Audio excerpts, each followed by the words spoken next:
Здравейте хора! Днес ще направим видео, в което ще пишем имена и ще видим какви животни ще се паднат и какви принадлежности. А след това ще ни се падне едно малко яйчице, като един малък подарък, и там ще се падне някакво си, не знам, някакъв предмет или нещо за животните. Не знам, сега ще видим. Първото ни име ще бъде Ивон. Ивън. О и Н. Добре, тук отгоре на камъчето има едно гущерче. После има аквариум. Може би е за гущерчето, да. Има едно куче и една купичка за кученцето. А след това се пада някаква си такава играчка. За кученцето е, може би. Не мисля, че е за гущера.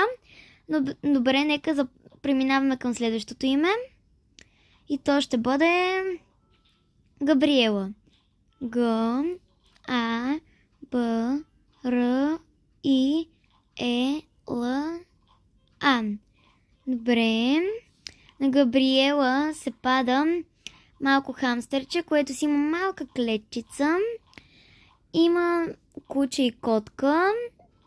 И се пада къишка, може би за кучето и котето.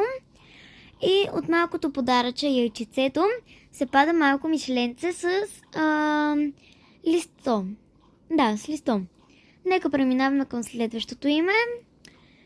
И мисля да бъде...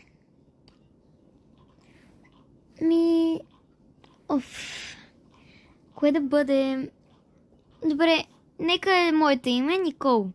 Н, И, К, О и Л.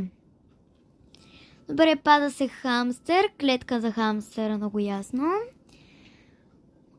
Някакво си мускулесто куче с бръчки някакви. Да. Котка. Може би къишката е за тях, кучето и котето, да. И от яйцето пак се пада мишка. Добре.